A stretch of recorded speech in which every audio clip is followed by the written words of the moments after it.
programs, welcome back to ArcNeo Reviews. So, it's a little bit of a fun throwback to something I used to do back in the day. And some of you may remember this. When I started this channel, I did so with a week I called, or a series, I guess, I called Prime Time. You know, very, very original Optimus Prime joke. Now, back when I did that, I actually originally planned to be, really, really clever and do one video on Hot Rod. Because, obviously Hot Rod turns into Rodimus Prime. Never did that clearly, it would have been a stupid joke anyway. But for fun, we're going to come back and I'm going to actually do a sort of a Rodimus Prime Time week. So we're going to go ahead, get that started by looking at a figure that is neither Hot Rod nor Rodimus Prime.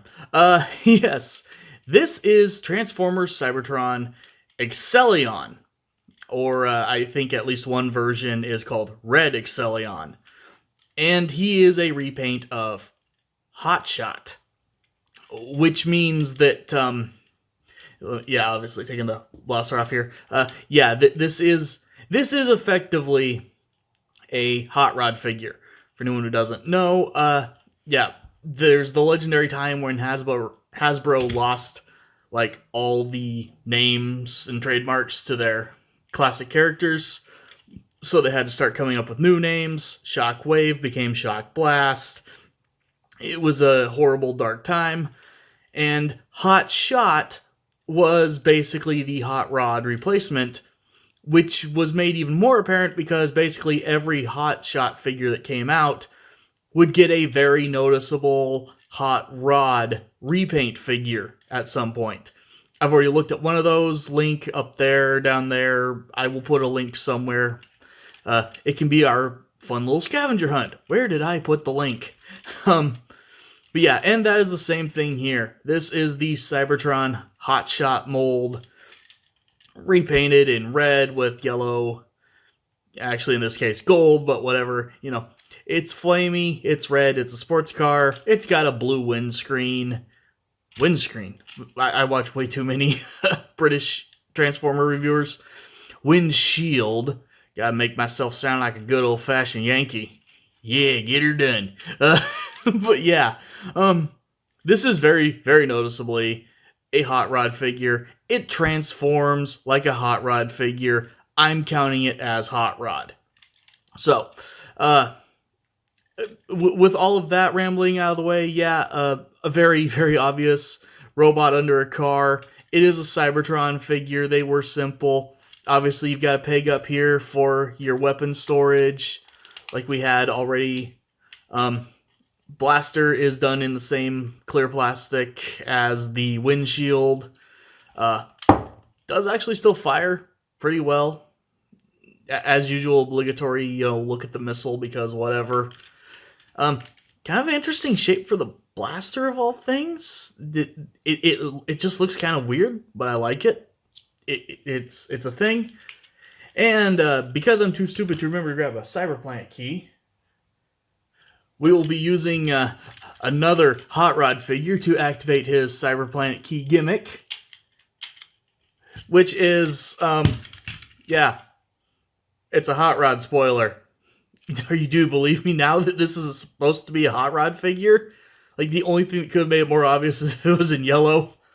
Obviously, here you have a quick side-by-side, so you can see, especially when you do something like this, you can see there's a lot of shared design language going on. This is not even being subtle about the fact it wants to be Hot Rod. So, yeah, fun figure. It does roll, like, very, very well. I will always bring up when a figure manages to roll, like, so smoothly like that. Just because it is nice to, actually have, nicely pinned wheels with no friction. So, and you know what? Just because I can, and apparently Thew doesn't do these anymore. I see why Thew stopped doing that. Okay, yeah, let's never speak of that again. Anyway, let's go ahead and get this guy transformed. He is a Cybertron figure. Transformation on him is very, very simple. Go ahead, start by grabbing the back half of the vehicle here and pulling it out.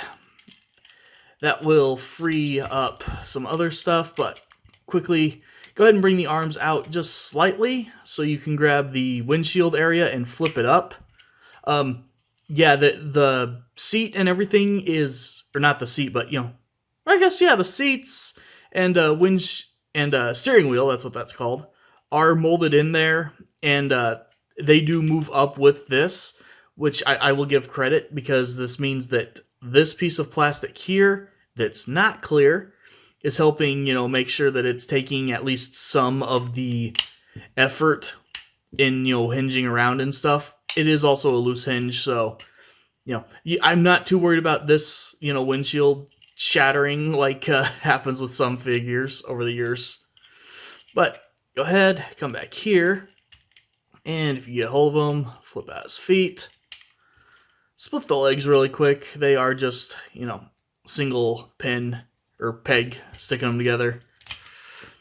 Bring the arms out all the way like this, and fold the shoulders down. Come back here, spin this piece around, and make sure it's pushed in, because there are just the slightest little notches here on the side that will actually kind of hold this in place and keep it, you know, nice and straight. And then go ahead and just fold the windshield back down. And there you go. There you have Excellion / Knot Rod in his robot mode. It's simple, it's direct, I like it. So, bring him in here really quick as best we can with the lighting.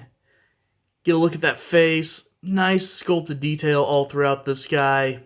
You know, molded Autobot insignia. Yeah, again with the very obvious hot roddy details here. This is such a hot rod figure. Molded on the inside of the doors even, he does have like the little exhaust pipes that you would have on the arms of your hot rod figure. I could keep going. There are so many things that show like this was Hasbro just kind of wanting so badly to just make a figure and call it hot rod. Like the head is the least hot rod part of this. That's probably because this one, you know, this isn't even Hotshot getting an upgrade like the others. This was a different character. You know, this is Excellion. I think he was like the leader higher up in the Speed Planet.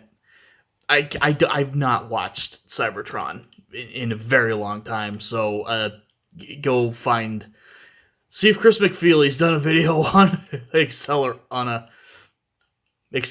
yeah. Forgot his name all of a sudden. Wow. Doing great. Posability on this guy. Head can rotate. No up and down or anything, just pure rotation. The shoulders are actually shifted out, which means that you do get a full rotation if the spoiler fins are kept in, which is nice. Arm can move out there. This one only will come back in, sadly. Ball joint at the elbow, so you get a little bit past 90 degrees of bend at the elbow and a rotation. Nothing at the waist due to how he transforms. The legs barely go out at all. You can kind of kick forward. Yeah, I mean, if you fold this back, he can kick back. Does have a little bit past 90 degree bend at the knee. It's just a little pointless with how little other stuff on him moves, but he's got it. I keep knocking this thing loose, so if you're not an oaf like me, this piece will stay put relatively okay, but because I'm kind of manhandling him for the video, that's not the case. Toes can bend down.